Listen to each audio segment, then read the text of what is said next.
তাহলে আইন উপদেষ্টা মিথ্যা কথা বললো মানে আচ্ছা ভাইয়া এখন আমি কি কথা বলি এখন সে বলছে যে 7 দিনের ভিতরে যেহেতু পূর্বে নদীর আছে কোর্টের মাধ্যমে যদি আসামি স্বীকারোক্তি দিছে স্বীকারোক্তি পুলিশের কাছে ম্যাজিস্ট্রেটের কাছে স্বীকারোক্তি এটা যথেষ্ট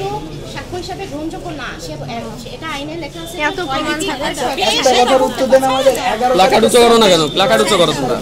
এগুলো উচ্চ করো না কেন মেডিকেল থেকে আসতে হবে ওটা সময় আসতে হবে এটা তো আমরা আই ধরো প্লাকার্ড আই ধরো 3 থেকে 5 দিন খুব 7 দিন তাহলে এই যে 25 তারিখে তোমরা এখন চলে যাও আমি বলছি আমাকে সামনে না তোমাদেরকে যদি আমি না উনি আমাদের ছাত্র সমাজের সাথে ছিল উনি ছিল আমাদের সাথে সবাই আমিও আসি আর আমরা বলছি কিন্তু আইনের বাইরে বলছি শিক্ষার্থীদের কথা এটা তদন্ত করতে হবে তারপর বিচার শুরু হবে তোমরা প্রথম দিন আন্দোলন করছো আমরা রাতের বেলায় কলম কোর্ট পাঠিয়ে তারা রিমান্ড আমরা কোনো সময় করছি আমরা আমরা যখন 13 তারিখে বাইনার ব্লক করছি আপনারা দেখছেন তখন যখন আমাদের বলা হয়েছে 7 দিনের টাইম নেওয়া হয়েছে সেই 7 দিনের মধ্যে আমরা কেউ নামিনি 7 দিন ধরে আইন উপদেষ্টা কি এখানে আছে এখানে নাই এখন আমরা তো ঢাকায় যেতে পারবো না আমরা তো এইখানে এটার কোনো বিচার হবে না আমরা কি চুপ করে বসে থাকতে বিচার অবশ্যই হচ্ছে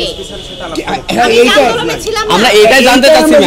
যে বিচারটা কত দূর আগাইছে স্টেপগুলো আছে স্টেপ বাই স্টেপ তো যেতে হবে এটার জন্য সময় লাগবে এবং 6 মাস তো হাইকোর্ট বেঁধে দিয়েছে 6 মাস 6 মাস ম্যাম 6 মাস থেকে 3 মাস ছিল দেন 14 দিন এটা মুখে আসলে তো হবে না স্পেশাল সেটা তোমাদের স্যার যদি এখন বিচার করে আমাদের কাছে আসলে পরবর্তী কাজ আমরা শুরু করব আমাদের কাছে আমি তোমাদের ভালোবাসি এই জন্য আসছি তোমরা ওই জায়গা ওটা আগে রিপোর্টটা নিয়ে আসো আমরা তো কোনো ভুল দাবি নেই এখানে না আমাদের যে টাইম দিছেন তার কাছে তো আর সবাই স্টুডেন্ট এখানে যেতে এটা বলতে পারি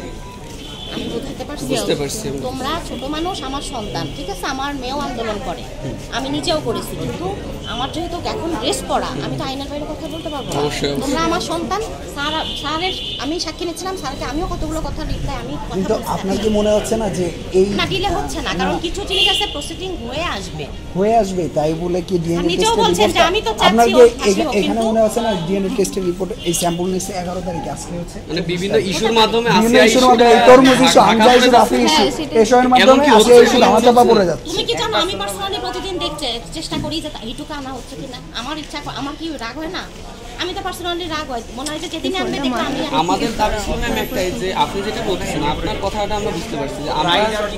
যে মানে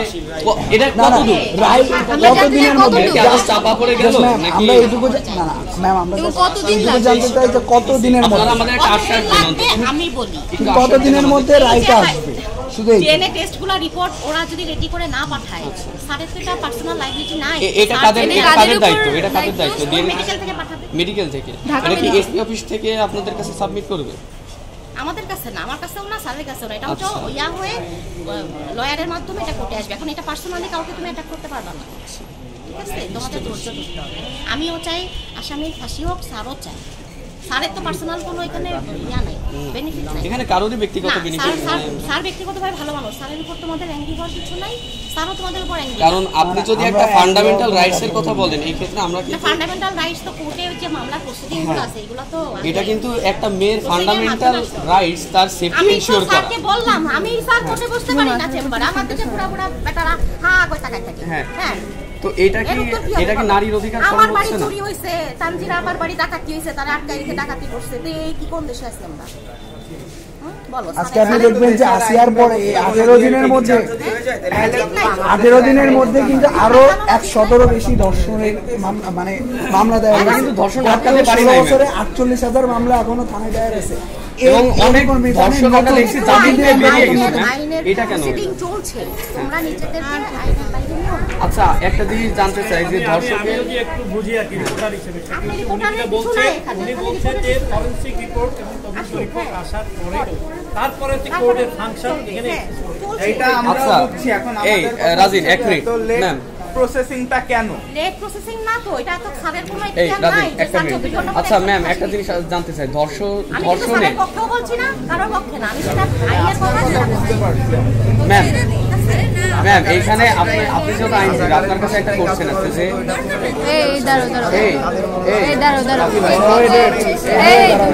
ম্যাম ধর্ষণের সর্বোচ্চ এবং সর্বনিম্ন বিচার কি?